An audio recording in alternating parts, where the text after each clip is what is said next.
to go ahead and share some of the finer details of all the cool stuff we're going to be checking out today. Those are my stream PC. To not waste any time and show you Game all what PC you is came here fine. to see, Stream let's go ahead PC and is the introduce old everyone so we one. can get to it.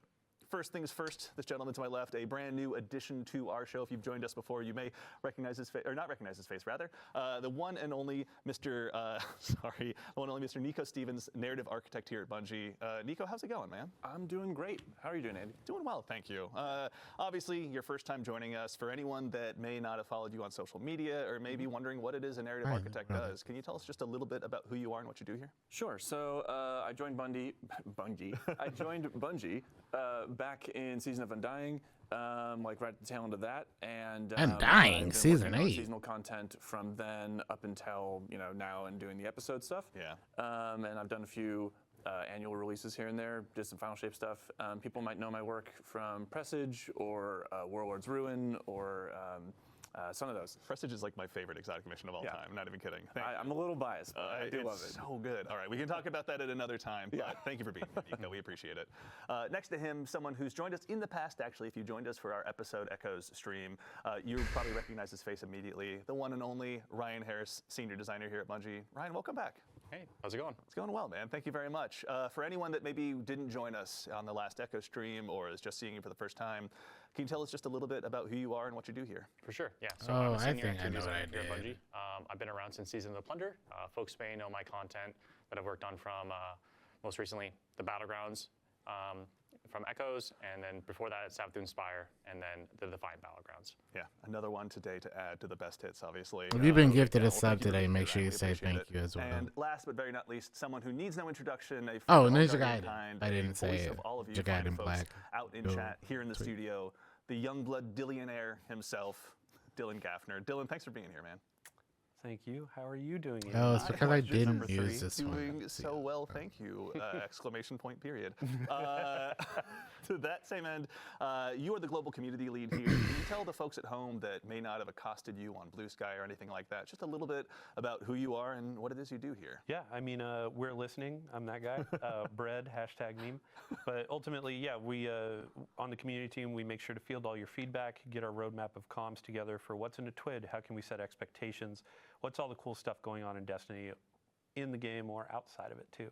Yeah. Speaking of outside of it, I want to do a quick shout out to Mactix. We have a Game to Give charity marathon going on right now. Actually, his time slot coincides with ours. So throughout this, we're going to be dropping links in chat to his charity page. Awesome. So if you want to support a good cause, help out the Bungie Foundation and all the people in need, hit up that link, check out the incentives, and donate some money if you can. If you can't, totally fine. Yep. Spread the word. And hey, do yourself a huge favor while you're out there. Give Mactix a follow. Steal some of his builds. I know I do. I mentioned it last stream. All right, so that is enough about us. Let's talk about the cool things that you guys have been building. Obviously, we're about to go ahead Those and darn arrive content at Act 1 of creators, Heresy. But man. before we get there, Nico, I'd love to ask you really quickly, what got us to where we are today? Obviously, we're concluding episode Revenant, but a lot has occurred. Can you catch anyone up at home about what happened last time? Yeah, so the story of the Echoes, which the episodes encompass, it was kicked off from the Final Shape. So at the end of the Final Shape, we kill the Witness. Spoilers. Yeah, spoilers, sorry. That witness is dead. So we take out the Witness, and from the Witness and from the Pale Heart, we see all of these Echoes like burst out and start flying across Sol. Yeah. The first one that we encountered was in the hands of Maya Sundaresh. We dealt with her, she escaped. Second one we encountered was in the hands of Fikrul. We dealt with him, he did not escape. And then the third one that we are encountering is going to be here in the Dreadnought.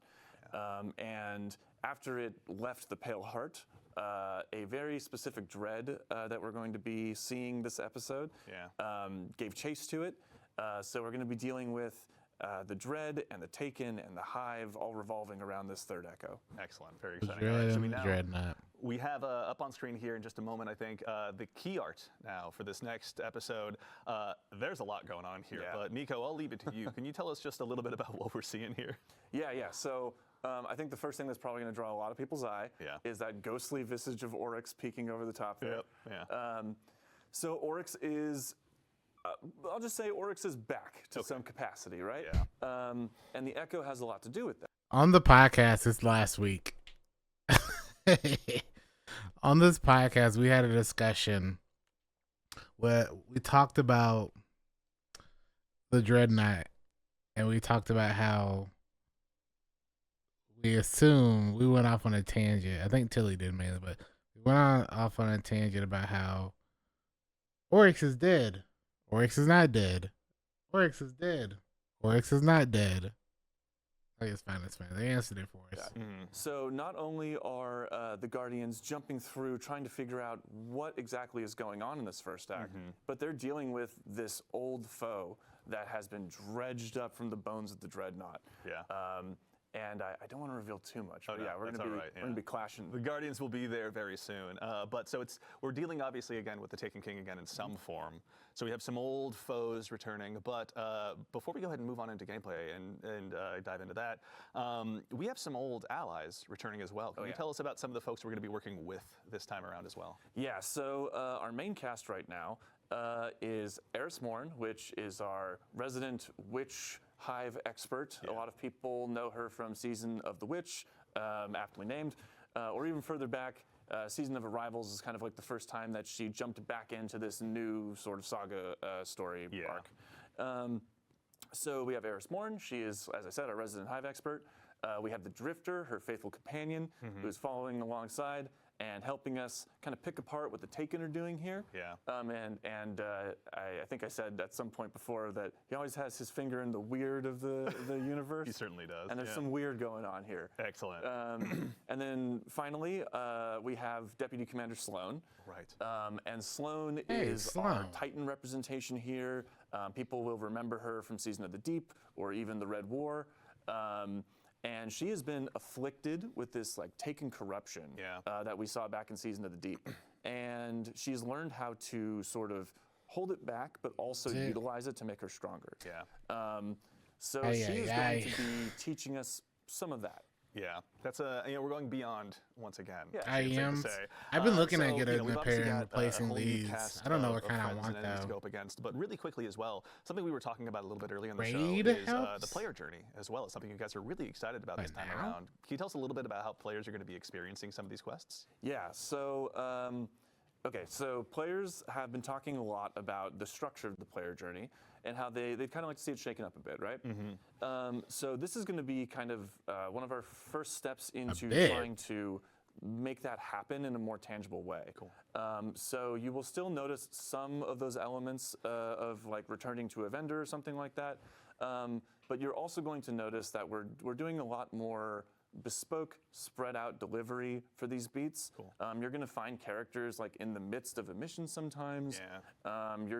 There's some new tech that I don't want to spoil. I want players to see it in the right, game. yeah. But there's some new tech having to do with the way that we would holo project characters in that sort of projection unit that you would find in the helm. Yeah. We're expanding that out so that it's a little bit more versatile and it is more cognizant of where players want to be and less about like having to return to this one spot and kind of loop through the helm over and over again. Thank you. Well, thank you guys. Obviously, I'm sure our audience of Guardians who have let Dylan know and his compatriots loud and clear what we're looking for are happy to be hearing that. So that's exciting. Let me go to the helm. Let me talk to this character. Let me go back to the helm. Let me talk to this character. Is there a holo projector somewhere in there? Yeah, right. Yeah, that's right. All right.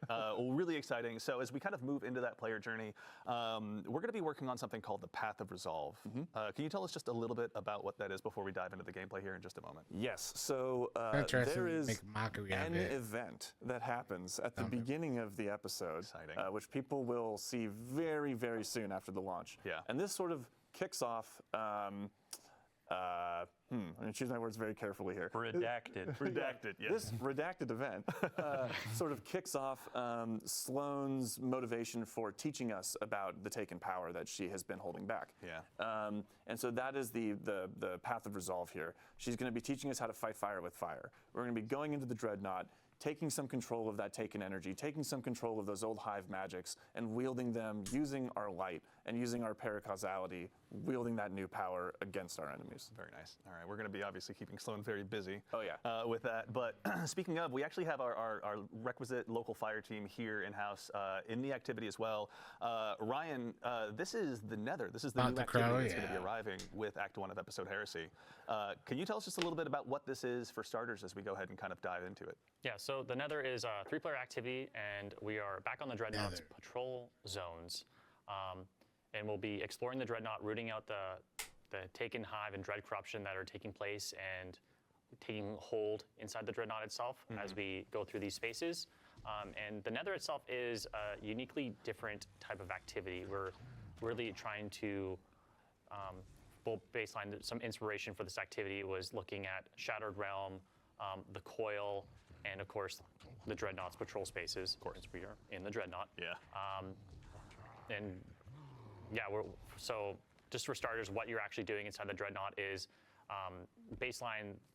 The patrol zones are randomized and varied. The encounters inside are varied and randomized as well. So time over time, when you launch into the activity, it's going to be a different starting bubble, different encounters, and different events and objectives for you to engage with and accomplish as you're exploring the Dreadnought itself. Yeah. What kind of like modifiers? Boat would you say players charge are gonna go ready, up against? ionic Because surely they're not sentry just going to ready. go into the Dreadnought and get a warm welcome necessarily. Yeah, so the Nether has some very unique modifications to it that we're experimenting with. So first off, What kind of players hammerhead do is not that? regenerate health. And to compensate for that, we are doing something special where we're providing players with plus 300 bonus health baseline to their original HP values and plus 75 So wait, shield value. they say you can't regenerate health. Cool. But that's probably only passive. Because we have recuperation, we had devour, restoration. They'll probably answer it later, value. but like that doesn't really alongside matter that, if we like really want to make us your health having all of regeneration this other or your stuff. health there. as like a resource as you're fighting through this, as we are looking at this as a very rogue-light experience, and we need resources to contend with to make and hit that rogue-light. Emphasis on light there, of course, because this is still a very uniquely Destiny experience. Yeah. And we have a lot of things Just contributing that watch. as well. So we do have ammo scarcity as well, so players won't be getting as much ammo, but there will be ways and avenues to get health and ammo drops in the activity. Aeons and Single As Tap. well as boons that will improve your power over time as you engage with the activity. Nice. And that progressive sort of idea of like power and building up how strong you are as you're moving through the Nether, that roguelite experience.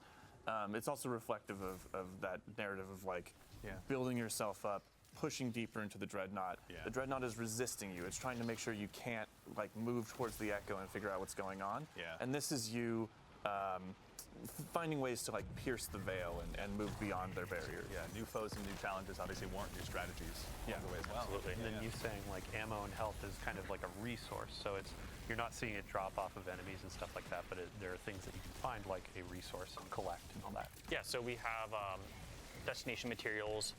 We have urns and pots kind of placed around everywhere, and also destination chests that players can find. And when you break these destructible pots, they'll explode into like a rain of health, ammo, heavy ammo, sometimes boons, sometimes revive tokens. I forgot to mention we are using revive tokens here as a resource as well, so you really need to manage, but like there are avenues to get more revive tokens. There is more avenues to get health and ammo. So we really want players to explore the Dreadnought and encourage that exploration by looking for these urns, looking for the chests, and like searching for those boons, because there's multiple avenues and like ways for players to search out and go get them. Yeah, and I mean that resource scarcity is really going to make you want to chase those down, and I can imagine that health is a sight for sore eyes. Absolutely. To that end as well, actually, obviously you mentioned we're back at the Dreadnought, but I can't imagine it's the exact same one. Can you tell us a little bit about how the Dreadnought has changed? Yeah, so since the Echo has hit the Dreadnought, a lot of the spaces have changed and like modified. A lot of the skin, skin of the Dreadnought ship has like peeled back, revealing bone and chitin and showing off new secrets, new pathways. So you are in familiar spaces if you've played the Dreadnought before, but there is a lot of new, interesting, unique pathways. Things have changed. Things have become abnormally different.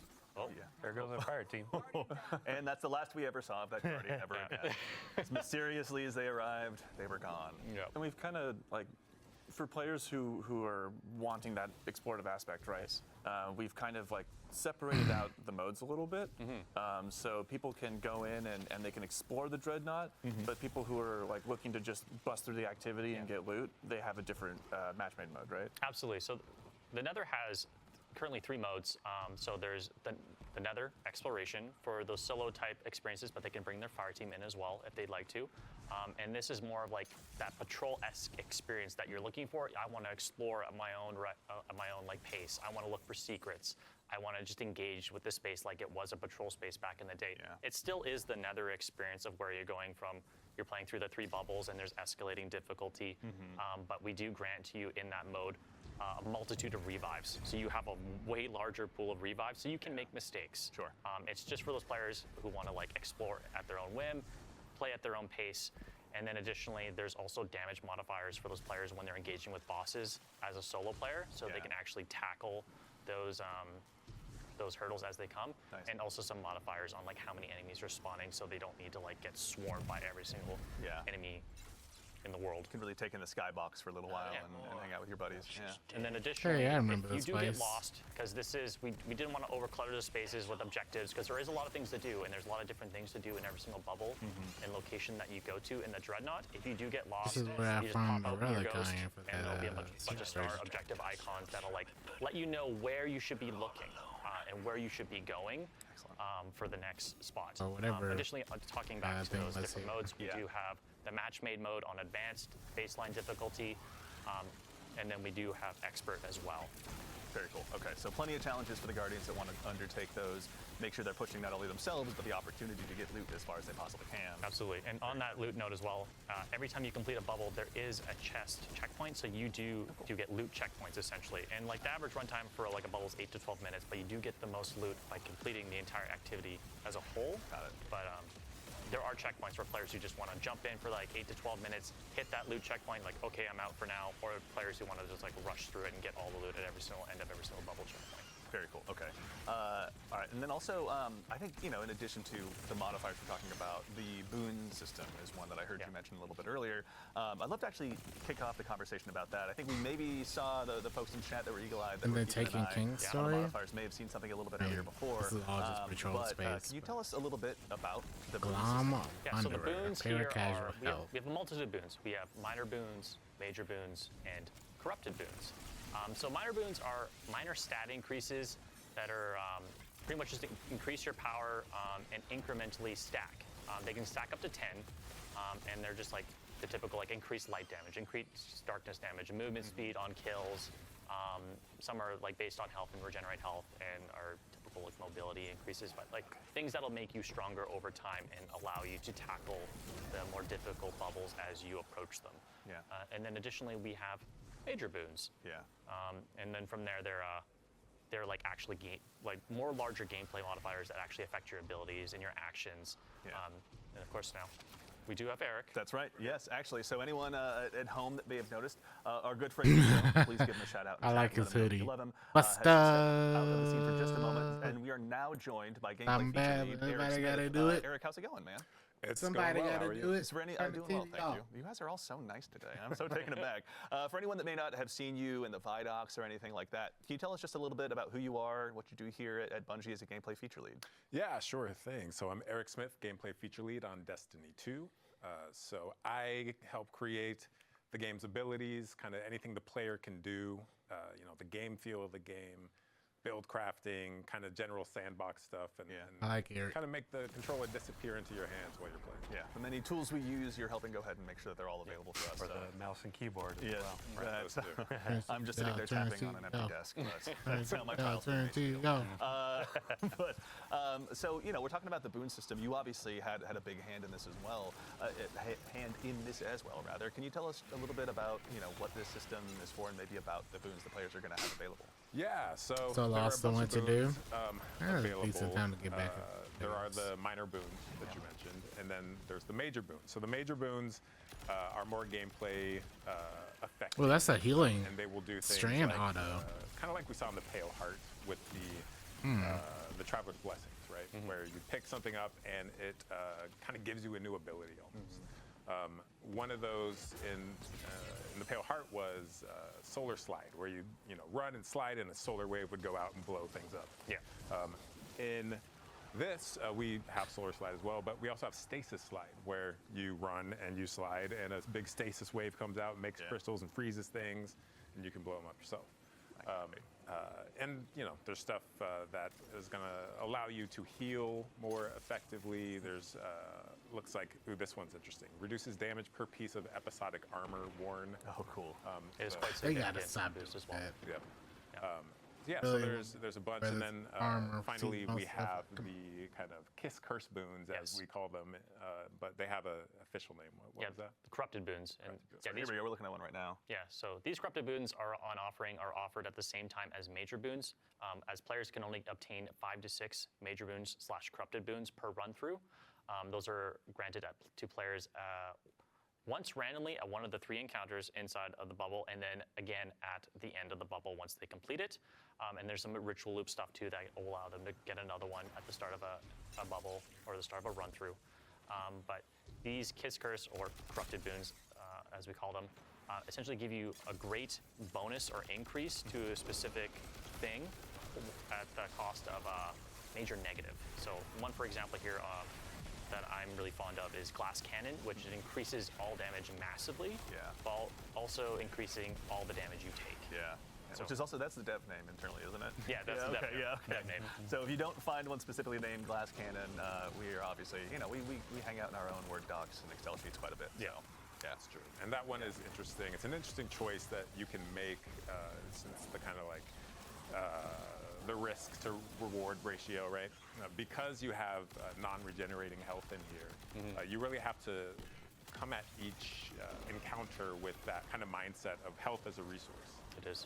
And make sure that, Is it though? if I take damage from this enemy or that enemy, it has the potential to stick with me unless I can. I have get a 1,800 ways of Fire making team option too, health where it's back. like every time you're offered those major boons, your teammates can also choose different ones. So it's like, oh hey, 2 of us are going to do that glass cannon or that external. Yeah, yeah. And then another person is Because do, what's oh, going to every happen is time you're I going to use find a finisher, way to things make revolve infinite out, and I orbs get while my being grenade a back, glass so I can cannon. spam You're no all of longer a those, glass keep you cannon. a bit safer when you get swarmed by things. Yeah. So Yeah. See It's that also there good now? on the health regeneration aspect. We have This is my gameplay first time setup watching that it, so has I'm tuned a behind lot everyone. of the abilities and I got weapons that spoiled do heal some of it players, because so people they're tagged me on extremely Twitter about some overpowered. stuff. But So there's been a wide tuning pass on all of this entirely. So you're gonna see when you're trying to heal up your teammate with one of our new support auto rifles. Yeah. It's gonna take some time, but it does work and it is very efficient and very helpful, especially the abilities. So you're definitely going to want to spec into Yeah. healing builds. Oh, man, I have to just give a shout out to the team on like Season of the Deep. We were going deep into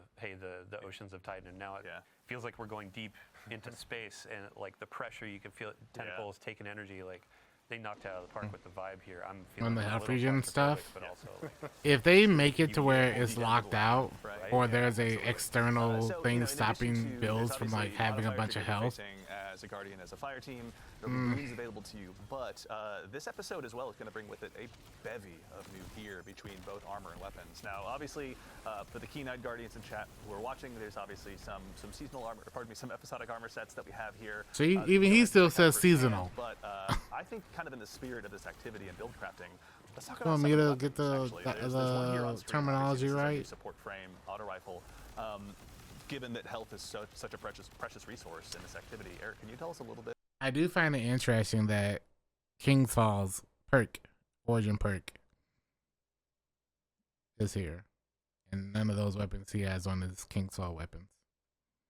About this one? Yeah, so this is Adamantite. This is our new strand support auto. And it has some really unique features.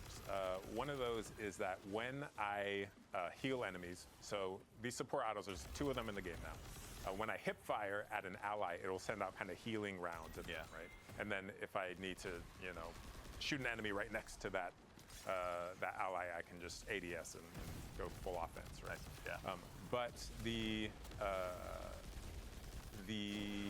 healing from this, because you're shooting out strand rounds, if you heal an ally repeatedly, it'll actually cause them to sprout little unravel seeds, which kind of turns them into this like short-term, strand turret. Throw your almost, friend right? as a grenade into the fight, right? cover him in seriously. Telesto boats, put it Yeah. in. But now it's like, oh hey, I'm Just healing you and making you. Let your hunter friend with the Caliban's Liar's Handshake roll run in there and just keep them alive. It'll be a way to I'm trigger so the excited about this threadlings. activity because, we've kind of introduced all these kind of healing things, but in a lot of the games, Killing source severely right, reduced to I can like just hide behind a 10% box and heal, base. right? And here you can see our health isn't Even regenerating. then. So we need to really think about, maybe there is a dedicated healer on your team. Maybe there's multiple allies using healing rounds, right? Yeah, honestly, that build crafting is kind of transcending now beyond yourself, just to like per activity, per fire team. So they basically make it to where. So this one's obviously going to be a ton of fun, but that is far from the only weapon that's being added around. As far as the episodic weapons, are there any others in particular you want to call out? There are. I do actually want to talk about this one with one more thing. Oh, so please. This weapon I'll can wait and roll, see. Slice and Tear, which are two perks that sever enemies. And Yeah. it's not often we get a primary legendary weapon that can debuff in multiple ways. Yeah. And that's going to play into things like the artifact this season, which we'll talk about a little bit later. Oh yeah, we'll get there. So there's Adamantite, which is a really solid weapon. And then let's look at Psychopomp. So Psychopomp is our new area denial grenade launcher. Such a good name. I love it. Yeah. It's just Psychopomp. Yeah. Let's go.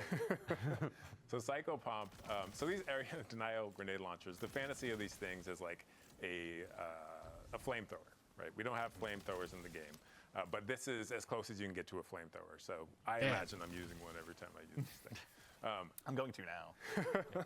This thing has a really cool new perk on it that keys into our new arc keyword bolt charge, which we'll also talk about in a bit. And also it works with Amplified as well. So this thing, if you are arc build crafted this season and arc has received a ton of love, this thing is going to absolutely slay out. Yeah. It's one we'll definitely get to see our fire team put it to good use here, but Onto as one someone who's roll. been building area denial grenade launchers into my loadout, I can't wait. Honestly, the second I learned this, Does is that something mean I'm well so excited. radiance The folks that have been working on these weapons too, is either in a general, guarantee look or at still them. won't It work? goes along with what you were saying of, oh, What's hey, up, the Dreadnought's doctor? kind of peeling back. If you look at the weapon, you can see like, oh my gosh, Yeah. there's like The bone. There's of the the weapon. core. Yeah. Yeah. Actually, Dylan, while I've got you, also the previous one with Because that one was an If adept. that's not the case, you Yeah, can't use well. Well, let me pull out my handy dandy. Can't notebook. use for all your hunters, oh, your there's your me. liar's handshake Yeah, stuff. but yeah, you can notice that for this go of our episodic weapons, you can earn adept weapons, and these are we're considering or calling them our heretical arsenal. Got it. Heresy, heretical. Yeah. Like we're going deep into this. It's not theme. theoretical, it's heretical. Love it. Yeah. You can see that it has a new or a different treatment to the colors. It's kind of like the hollow foils from Into the Light. Okay, yeah. Not so much exactly that of, hey, it's an ornament, but like this has the base dye and all that, and it looks That's the really issue. good. Shout out to the team. Right out But, the you gate. can also notice there The are issue multiple with perks in this- each column. There's actually an extra origin trait as well. Shout out Taken King, all that kind of stuff from a raid near you. But there's a very interesting ways of earning these weapons. So you're going to be going into these activities, upping that difficulty. You're going to be exploring the Dreadnought, and then, as well with the episodic weapons, there are going to be new fragile mods. So they're called fragile because these will be expiring at the close of the episode. Okay. But they're going to give you pretty insane bonuses to your outgoing power. So not necessarily the power of the weapon, but the actual like versatility of it. Yeah. One of these, I have the power of resolve. Rapid hits. They create Taken Seekers. They're really good against champs. Yeah. So that's an example. There are going to be a couple at launch and then more coming with each act. Yeah. But these will be great in Nightfalls. They'll be great in higher content. Champions and shambles. Yeah. And then for when you're going in and earning these weapons, there was a ton of feedback, and we absolutely heard you. We're listening about the tonic system. So there are things with like the user experience was a bit rough of having to go back in, create more tonics, trigger them in the middle of activities because they were running out. Yeah. The team really took that to heart. They want to make sure that there's agency in how you're earning these weapons. So they're going to be making it through the Tome of Want. You can kind of target these weapons. You don't need to go in and do this a ton of times. You can say, hey, I want to go for this auto rifle. I want to go for this grenade launcher, linear fusion rifle, and I really want to be going for that to try to get these heretical versions. Yeah. So effectively, like, I don't want to say more loot because it's not going to be like, oh, hey, you're getting 10 times more. Yeah. But it's going to feel like, oh, hey, I have a goal of getting this loot, and now I'm going to go and play the game and get what I'm looking for. Definitely. No, it's super exciting, honestly. Just having those more opportunities to just, break your loadouts out a little bit, find new ways to go ahead and really excel, especially given the challenges we're going to be going up against on the Dreadnought. And with is the fragile mods, like it's baking into that exploration. Like you were saying, how do you find them again? Yeah, so they can be found through secrets and chests found in the Nether. They're spread out. They're hidden pretty well, but I imagine folks will find them over time or through some YouTube videos. But Rick Cack is here. We're gonna wait and for. we're gonna- we won't miss it this time. Fallout, obviously. If you could make some guides for us, we'd greatly appreciate it. So, Iswerg. Iswerg, obviously, yes. Yeah. One of the best communities out there. Let's see. Anything else? Yeah, I mean, the last keyword I want to throw on there is aspirational. Yeah. Ultimately, we want to have tools that players want to go and find, want to earn, and Yeah. increase their power. Yeah. So we've got a couple more weapons I definitely want to talk about because we're reprising some as well. But while we have a brief reprieve from combat, I'd love to actually go ahead. I know you mentioned earlier aspects, Eric. Yes. Let's go ahead and take a look really quickly. We got our friendly neighborhood warlock here up first. Can you tell us about the new Yes. aspects the Guardians are going to have this time around? Absolutely. So the Warlock has a new aspect called Ionic Sentry. And Ionic Sentry, when you defeat targets with kinetic or arc weapons, You know, I thought they were gonna say Woven Mail. charge this thing that you see personally, too. low gauge on your screen, much like Gunpowder Gamble. If Yeah. you're familiar with that. Absolutely. When that's full, it grants you a bonus grenade that you can then throw out. Yeah. On impact, it blinds anything nearby and then spawns this like little arc turret, right? That zaps things, chains to different things. Yeah. And every time it zaps I'm something, still not crazy it's, about this accumulates a stack of aspect. bolt I don't think it's charge. good. Yeah. So bolt charge is our new arc keyword. And what this does is when you have a stack of bolt charge, any damage you do is going to give you additional stacks. Okay. Once you hit 10 stacks, your next ability damage is going to create this giant lightning Yeah, I bolt guess that comes Solar out of One is nowhere, like way hits the better ground, than and just, like, Cure and fries some other everything stuff nearby, on top right? of it. So what Ionic Sentry can do is not only generate the stacks, but because it is ability damage in itself, Yeah. it can expend the stacks. Yeah. So you send this thing out and it is doing work. You're throwing a meat grinder at them, basically. Yeah, an arc-flavored meat Essentially. grinder. Yeah. Had anyone foolish enough to cross it. But also, I mean, given that's going to be using the new keyword as well. Like, it's not just going to be for mobs of trash. It's like you can throw this down against the big bosses and obviously yeah. have it blind them and do all sorts of stuff. Yeah, this is great against bosses because any healthy targets, it's going to be continually zapping them, Yeah. granting you those stacks, and then discharging the stacks as well. Yeah. All right. It's like an offensive version of the Stasis Warlock turret too. So Yeah. it's like, let's say you stack them and you're going into onslaught, so you have your freeze. It's like, I need these enemies to leave me alone. Yeah. And you come in and you're like, it's time we're gonna boil them, mash them, stick them in a stew, man. They're gone. Sure, but it also, if you are in trouble, kind of like the stasis thing, like let's hit the pause button. The blinding aspect of this, I can just kind of throw it out and smoke bomb and hide, right? If I need to. Yeah. All right, so Warlocks obviously have a brand new tool to add to their toolbox, but the other classes do as well. Which one should we show them next? Let's stick with the arc thing. So let's go to Titan. So Titan, we have Storm's Keep. In this is like a barricade modification. So any barricade you drop, it's going to kind of be electrified. And standing behind this electrified is going to passively accumulate bolt I see. charges. This is the one they should have mentioned about like So boss I drop this on the ground. counters. I start shooting enemies from behind my barricade. Let's say it's a rally barricade, Yeah. or like we just reworked Titan's ramparts. That was Titans. barricade you can shoot through. Oh, yeah. And that is going to be kind of building those stacks up and discharging them as I'm firing my weapon. Okay. Like I said, bolt charge is usually only ability damage that discharges it. Yeah. But Oh, as long no, as I'm I standing mean, behind Storm's I don't Keep, think this is good my enough for weapon damage most is people gonna to discharge as swap well. out So it kind prismatic. of turns any weapon you want into like a quasi Thunderlord. Not if necessarily you're- an arc weapon then in this case. Correct, yeah. Exciting. Okay. Yeah. So Unless you this already one running our is- Titan, This one's you know? spicy. I think we're going to see this in a lot of damage phases, and we can play this all we want. There's a lot of theoreticals we can dive into, right? Yeah, totally. in Yeah. dev, and then we drop it into the world, and we'll see how we need to tune this thing. Maybe it's up, maybe it's down, but we want it to be powerful, and I think it is powerful. There's a lot of players saw this preview in the TWID. I think it was last week, and believe so. they immediately noticed the animation for the Titan was changed, right? So when you went down to put down the barricade, it was like this big thunderclap, like, hey, I'm going to charge everybody up, right? Yeah, and that animation went through a lot of different kind of versions. We put so much love into all of these abilities because, it's in the game forever, and we want it to be right. So, there were like slams and like raises, Ever. and we ended up with the thunderclap, and our animators are godlike. They're absolutely incredible at their jobs. Yeah. But then it's animation. It's like the VFX artists have to time everything to the animation, and then the sound design people have to time it to that, and then the test has to make sure we're not breaking anything. And it's like so much work goes into even one aspect like this, and we're really excited to put it in players' hands. Yeah, it's a coalescence of art and science that you guys do that consistently blows my mind. But now we've got obviously one more for our friendly neighborhood hunters like myself. Yeah. as well. Best for last. This one will be able to get you out of sticky situations as well. So yeah. So ArcStrider already has for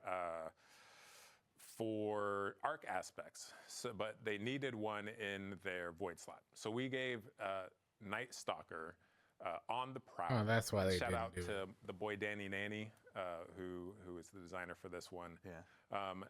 So on the prowl, you kind of become a hit person, right? Yeah. And you whenever you go invisible, like you get a contract to kill something in the area. Yeah. And that thing is marked, and a little, a target shows up on them for you and your allies. If you successfully complete that contract and whack that jabroni, right? You Jabroni. Sorry, jabroni. No, excellent use of jabroni. Yeah. Thank you. So That's canon now, everyone. So I whack a jabroni, whack a jabron, and then what happens is my entire team gets some energy, right? And this is kind of a callback to Heart of the Pack from the old Night Stalker.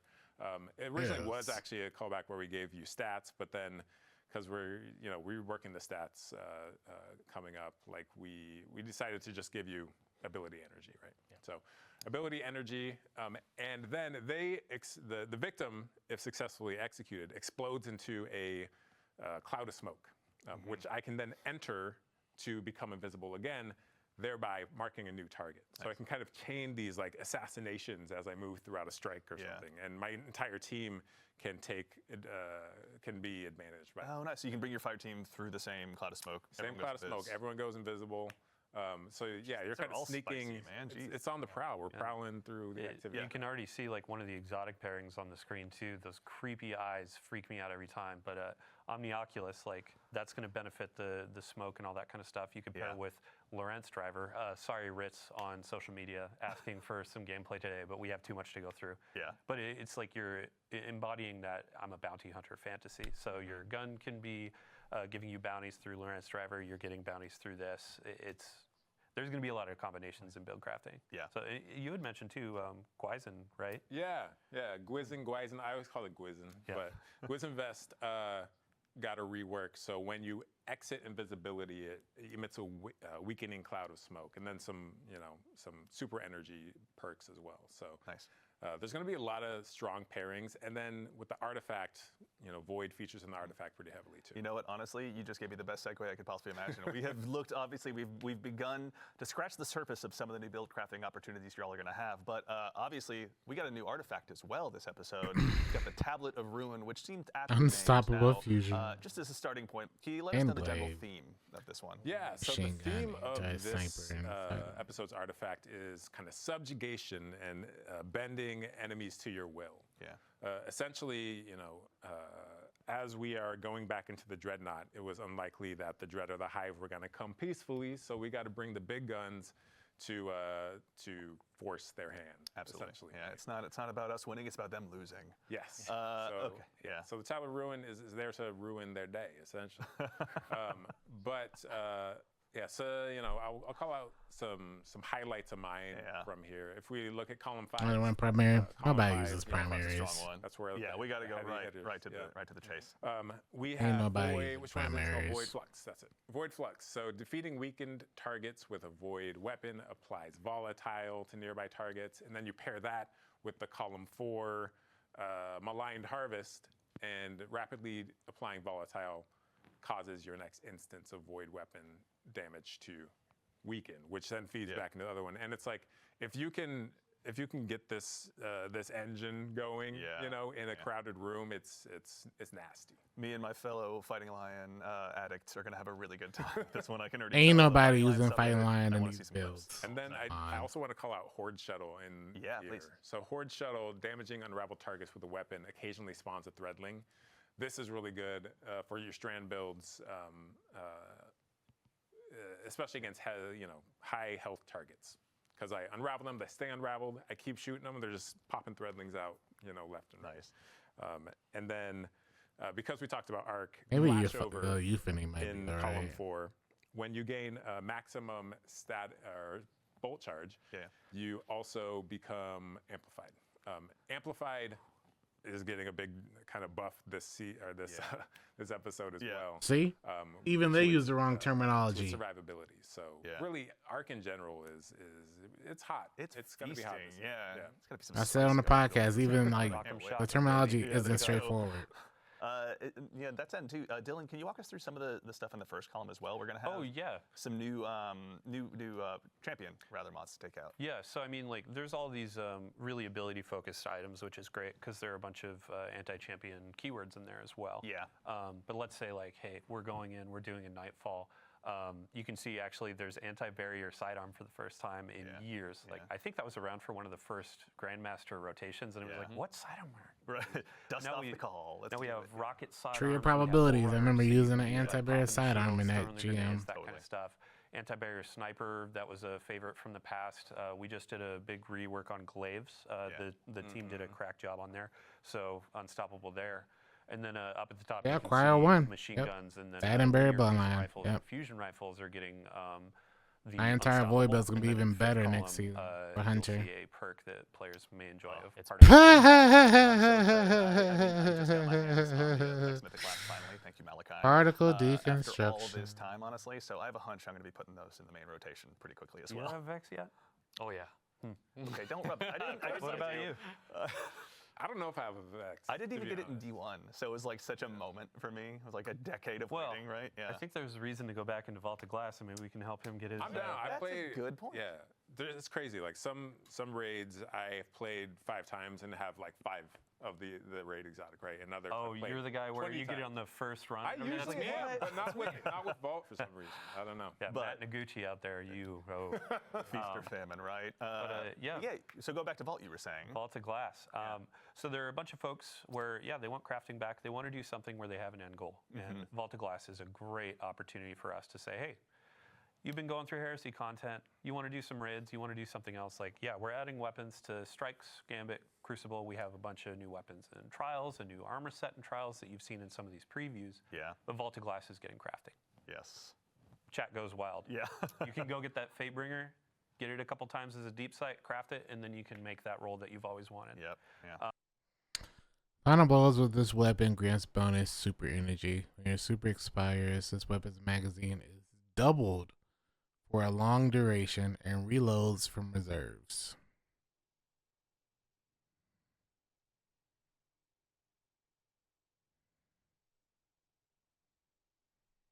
Machine gun. As you're going Rocket. through Vault, Only ones let's that say matter you with want this to go weapon. through and This perk. craft like 5 of the weapons that are available. The rocket is then you basically can what you hop want to into go Master for. with all your spoils. Be going for those adept versions, and those have a chance to drop with multiple or more perks in those columns. We've been doing this for the last few raids with craftable weapons, but now it's like, hey, I want my Heathen Vengeance. Heathen to do, Vengeance. Intrinsic perk. What's the origin trait? Yes. Yeah. And then, let's say I'm trying to go for a combination. I could get 3 on this, and then I can enhance it, make it this crazy rocket launcher that's good, and go into endgame and do some really cool stuff. Yep. Yeah. So we've got another weapons. I know I mentioned some reprised ones, but actually, as long as we're hanging out here in the menus, Eric, I'd actually love to put you on the spot again and talk about just some of the exotics that players are going to be able to go ahead and acquire this episode. Wait, so I'm confused. Is Master Vault of Glass still going to have the same system? Or do I have to do Master Vault of Glass for time loss versions? Because there's no reason to do the normal one.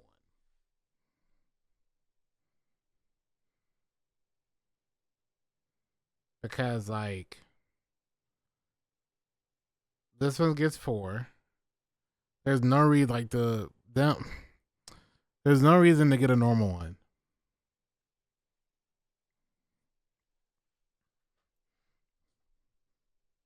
But the problem with that is the rotation. Is it still going to be tied to just each encounter, each challenge encounter? That's my question.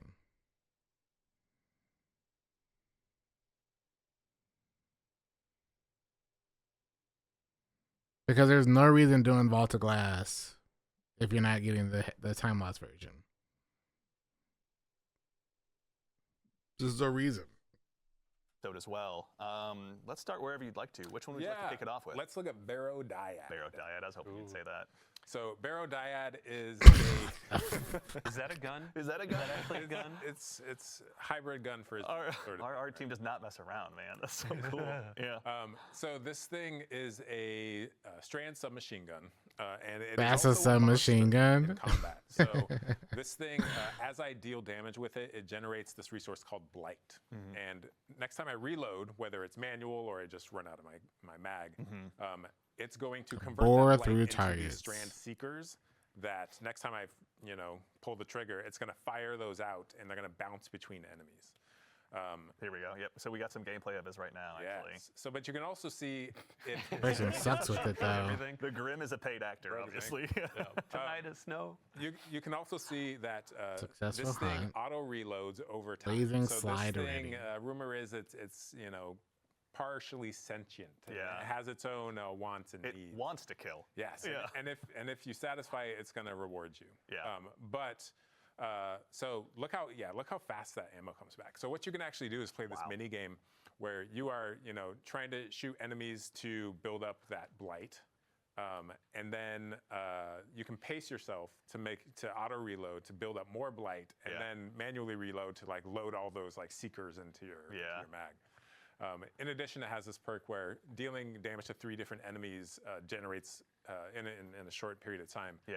Generates a large amount of blight. Very nice. Okay, so equal opportunities to go ahead and clear out crowds, but also to just burn down the big bad that might be standing in front of you, or whichever one's foolish enough to do so. So there are going to be player questions immediately of when you're talking about blight and those sorts of keywords, is this a weapon of sorrow? That's a great question. It is not a weapon of sorrow, but I heard another rumor that this thing is a kind of fossilized precursor to a weapon of sorrow. Interesting. But I can't, confirm. Redacted. This, one of our top 3 favorite words, redacted. Okay, so this is the one, and we won't spoil how, but players will be earning this one this season. It'll have, catalysts and other intrinsics to earn as well, I assume. This thing has a lot of surprises. I don't know where. You can leave it there. Let's just leave it. I like that. Okay. All right. So obviously, the Barrow Dyad will be one that will be getting added to a lot of loadouts across the entire Sol system. But that's not the only one we're going to be taking a look at today. Yeah. Let's also look at our new exotic trace rifle Lodestar. So this one will be given to players via the season pass. Starlight Beam. This is the first primary ammo trace rifle ever.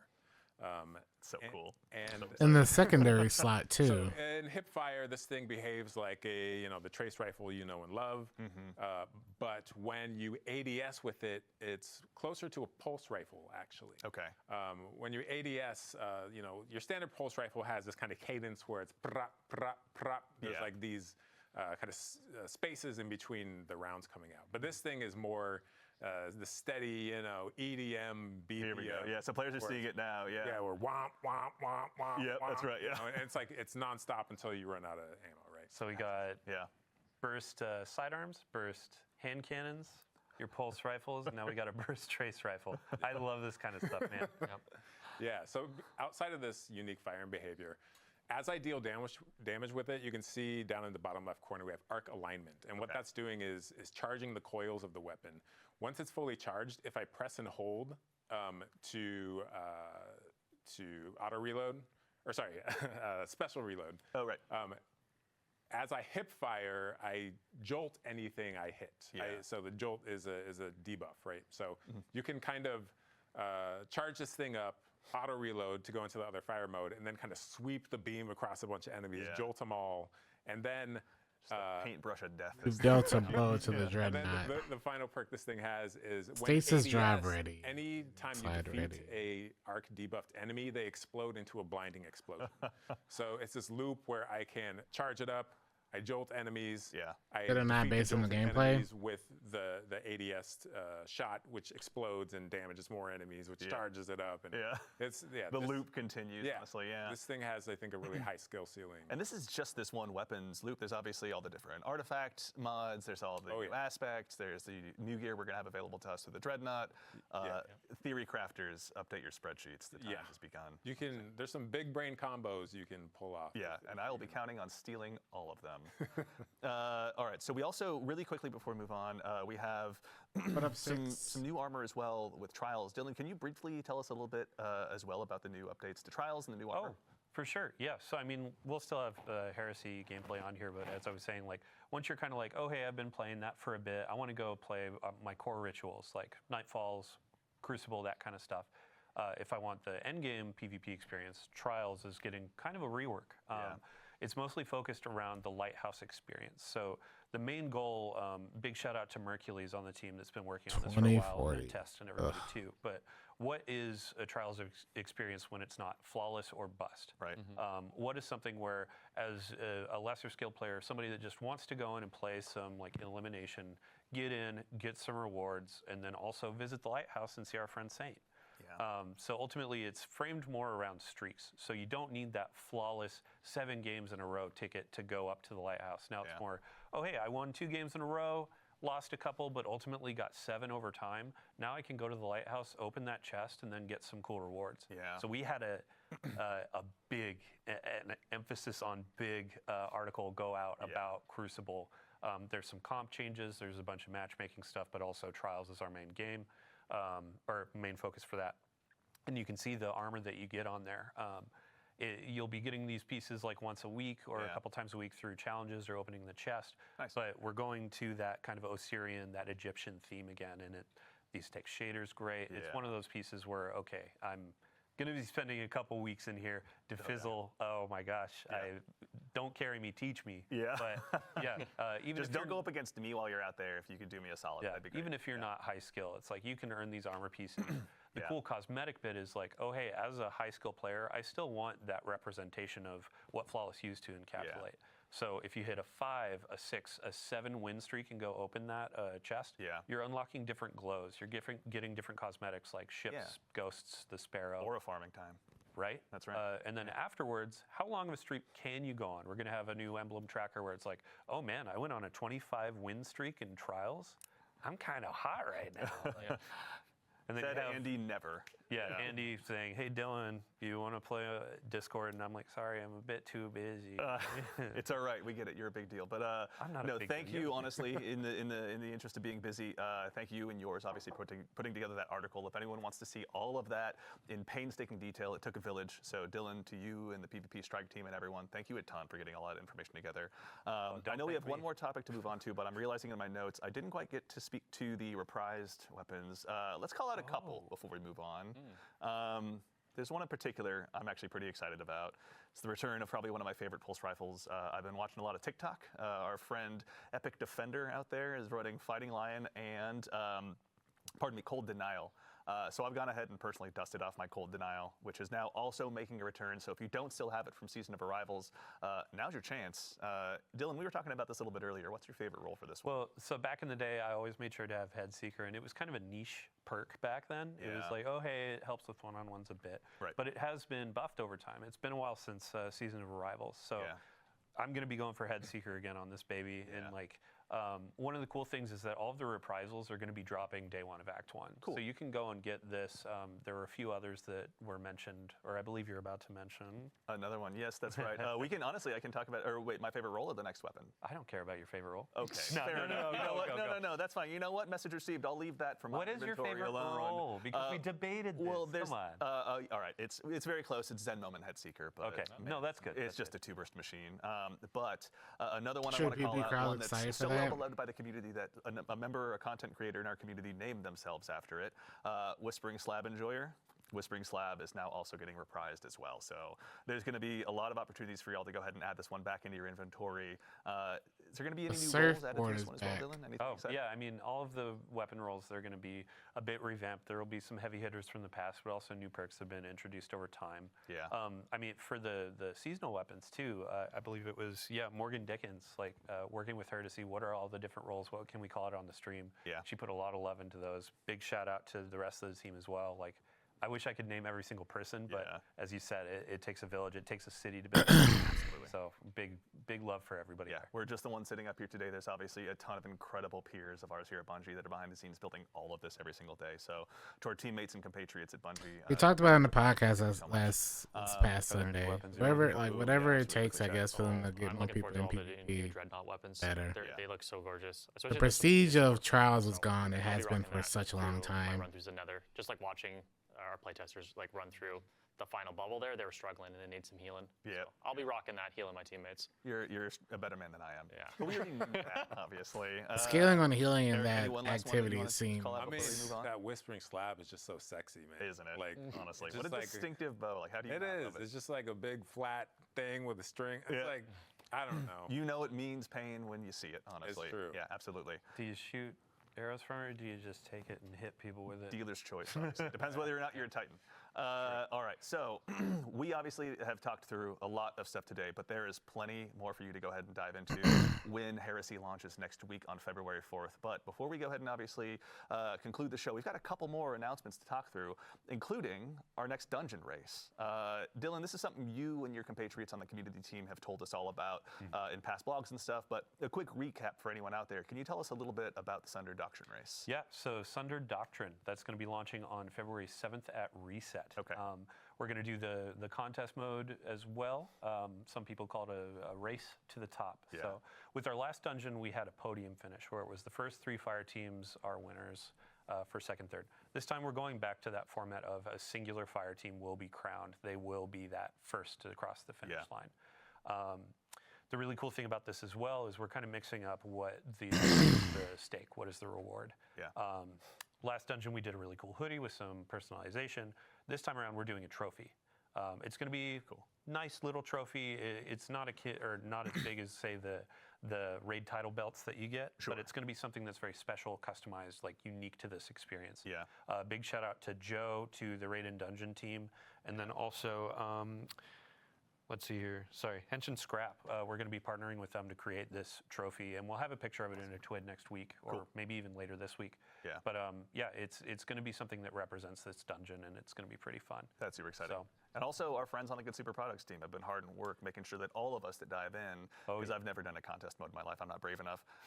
There is some stuff to go ahead for the Guardians to go ahead and earn as well. Dylan, can you tell us a little bit about what we're seing here too? Sure. Yeah. So on the screen, this is going to be earnable just by playing through. We have a new. I love this note sheet, man. Work shirt. So Work shirt. It has a Work hood, shirt. but it's not the hoodies of old. This is going to be a new thing. A work shirt that you can earn. The wristband was a pretty big winner for players. They enjoyed earning that last Yeah, go, so definitely. we have that again. And then we also have our Bungie rewards, the title pin. So go in, do all the challenges, the triumphs. I believe solo as well, which I applaud everybody that does solo dungeons because it's just insane to me. Yeah. But you can earn these this pin to represent how hardcore you are. Yeah. And then we have just general pins and rewards that you can get as well. Very cool. So and this mortals is like out- I can go ahead and get my hands on something as well, right? True. It's like, And then these are outside of like contest mode. So contest mode, you get that unique emblem in game.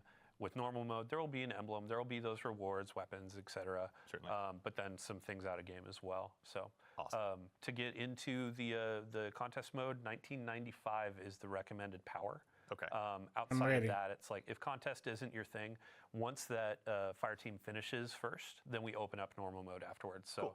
But either way, contests will be available for that first 48 hours. First 48 regardless. hours Cool. too. Awesome. And then if you want to We're join doing a in bunch of with the rounds community like and have a watching experience, Mm-hmm. we have the Dungeon Zone hosted by CB Gray and Evan F. Couple of legends. Yeah, big thank you to them because this is going to be a community-driven kind of like, hey, they're tracking a ton of teams that are vying for that first place. Yeah. They're going to be hopping through that. They'll have some pre-show stuff that's really fun to watch. We'll also have Twitch drops. We'll have unique emblems to earn through that. So yeah, tons of folks to watch, and then tons of gameplay to jump into on the 7th. That rules. I can't wait. Excellent. Well, everyone as well, if they need to find this was in a previous TWID as well? Yeah, so we have a previous TWID. We're going to have another TWID just before the 7th to walk through this again. And then we also have like the terms and conditions for the dungeon race and all that. That's on help.bungie.net. Excellent. Very cool. All right. Excited. Can't wait to tune in. CB Gray, Evan F. Can't wait to go ahead and see what you got in store for us. But now we have one more item to speak about. As has become tradition in these streams, we've got one more thing to go ahead and show you. Now it's time to take a first look at the newest collaboration that's going to be coming to Destiny 2. And Oh, is this the Star Wars thing I heard about? Galaxy far, far away. Chat, I'm going to keep an eye on you. I'm sure you're going to start going nuts soon, but that's right. Our next collaboration is inspired by a universe that's loved by so many of us here at the studio, Star Wars. Now, today, we're going to be taking a look at the new Star Wars-inspired armor sets that are going to be joining Destiny, and I say there's no time quite like the present. First up, we've got the Covert Ranger set for Hunters. Let's go ahead and take a quick look at that one. This one is inspired by none other than the elite Death Troopers. Oh my God, I can't wait. Such a beautiful cape. Seriously. Hunters are never going to need to use Super Black again. Are you kidding me? Don't tempt us, we'll find a way. Yes, this one. I do find it funny and as that of the this other is ones probably that you what see are people are gonna obviously already wear to a arriving certain on day degree, one like of all Heresy. black. Up next, Warlocks, worry not, we've got you covered as well. We've got the Royal Protector set for you guys, and this time it's inspired by the Imperial Royal Guards. If you've ever found yourself in a throne room in the Star Wars universe, you've probably been intimidated by these guys. That's your chance to go ahead and do the same intimidation when you load into trials or anything like that. This one is obscenely cool. And then last, but very not least, we've got the Shock Enforcer set for Titans. This one's inspired by the classic Stormtroopers. It's really the only one that matters. This one actually I heard comes with an intrinsic perk that tanks your accuracy. Is that so? Which is pretty cool. It's all right. They're Titans. They're just going to go ahead and punch you anyway, honestly. My same we'll check complaint on that is as still soon as- here. yes, this one Not a single obviously, person is going to wear the classic entire Stormtroopers out set there, because of the fans knows, exotics Titans, not you are gonna being go ahead and be transmoggable. set and ready to go ahead and don this. Now, obviously, Like- there's going to be some stuff that will transcend across all of the different classes, including a new ghost shell that we'd love to go ahead and show you as well. One day they we now will have, let's go ahead and take a look here. This is understand the that. DS2 Ghost Shell, as you can tell, operational, but it's inspired by none other than the return of the Jedi Death Star. So it's a bit of a work in progress, but who among us isn't? So good, man. I love the effect that comes out of the front. I know, it never is, honestly. I remember the first time I saw it, like I quietly lost myself, honestly, in a meeting. Thankfully, I was muted on Teams. But yeah, this one has been super exciting. Now, there's also more as a part of this collaboration for you to explore. So worry not, there's also a Sparrow, a ship, emotes, and a finisher, all for you to check out when Heresy launches. But of course, we'd be remiss if we didn't take a chance, for starters, to give huge thanks to our friends here at Bungie that helped put this together. Kelly out on the marketing team, and then our friends over at Lucasfilm Games. It's been incredible to go ahead and work with you side by side to put this together. And of course, to make sure you're all in the know, and we give you a heads up of exactly where this is going to be, it will not be at Tashi Station with the power converters. These will be available on Eververse when Heresy launches on day one. So just want to make sure you're all aware of that. And also, I got to say, I, for one, am going to be keeping a close eye on the R Destiny fashion subreddit, because I can't wait to see what they got for us after this. I mean, they're going to have this. They're going to have new Trials armor, new seasonal or episodic armor. Yeah. They're going to have tons of Just new go back to the old Eververse options, terminology. but tons of new options. They can't to even learn get in it the right game. themselves. Put it all together, make something dope. Yeah. Yep. Awesome, very exciting. Well, I think honestly we've had a huge docket of things to go ahead and go on through, but now we can all collectively exhale and leave a little bit more for the Guardians at home to discover when Heresy launches next week. But that concludes it for our show today. So first things first, obviously, Guardians, to all of you out there, even to the individual spamming my face as an emote in chat, thank you all so much for joining us today. These shows are a ton of fun for us to get to put on. We love getting to share what we've been working on with all of you, but it doesn't matter unless you show up. So genuinely, thank you all for taking the time to join us today. I have a lot of Obviously, to our questions. fire team in the back of the house, to my compatriot in social media, Mitch, to Ashley, to Peyton. They're the ones really driving this stream. We just get to talk about what's on stream. So thank you for going ahead and lending us your talents. Obviously, to our friends here on the couch as well. Nico, who is somewhere around here. Obviously, Nico, thank you for joining us. Eric, Ryan, Dylan, thank you guys. We appreciate you taking the time to join us today. Thank you. To the crew here as well. Again, you have the challenge of dealing with me, so thank you all so much for your hard work. We seriously appreciate it. As a quick reminder to close things up, Heresy Act 1 launches just next week on February 4th, so go ahead, make sure you've got that day off. I don't, but I'll be cheering for all of you that do, so you can check out the Nether, all of the new gear and weapons that you're going to be able to have available to you. Start checking out how to get your hands on those exotics and building them all up. Our collaboration with Lucasfilm Games, Star Wars is pretty exciting, and of course the Sundered Doctrine Dungeon race will be there as well. But that's right, so now we're going to go ahead and get ready to close things out, but before we do, we're going to leave the stream live for just a little bit longer, so if you need to go ahead and wrap I up hope you that got Twitch your drop, emblems, y'all. you can do so, and go ahead and do us a favor and stick around, because once we finish up here, we're going to raid our good friend Macdix. So while I appreciate the bits and cheers and everything here in chat, save your Twitch Prime sub, save everything you can, go over to him, give him a follow, donate to the Game to Give stuff, pardon me, if you can, to help us do some good through the Bungie Foundation. But that's it. So for now, thank you all so much again for joining us. A lot of it seems interesting. The Nether doesn't seem super engaging, but again, I'm gonna wait and see how I feel about it. Obviously the dungeon's gonna be really good. The weapons, I mean, we have so many weapons, so many, and it's like, you know, hey, if you want more loot, there you go. I'm really interested in seeing what they're going to do, if anything, to Vault of Glass, because there's no reason doing Vault of Glass. There's no reason doing Vault of Glass if you're not doing Master. And if you're not doing Master, you're not doing Vault of Glass. I know people are going to try to do normal, but like, be honest. Especially because most people, unless they put some sort of lockout on it, most people are just going to run to the final boss and drop all your spoils. At least that's what I'm gonna try to do. But you know, at least it gives people a reason to do Vault of Glass. And now I gotta deal with the dumb issue of front and back in Atheon's room. But what also is interesting is that this will be the first time people are doing Vault of Glass without the ability of spamming. Well, I guess you can kind of still spam it, but you can't spam to the same degree anymore. What's that thing? Verity's Brow. That's the one place you can do all that stuff. The one place. There's some neat stuff, you know. As I always say, gotta wait until we have it in our hands. Obviously, the most important thing next season is the dungeon. It's the only thing I really care about. The only thing.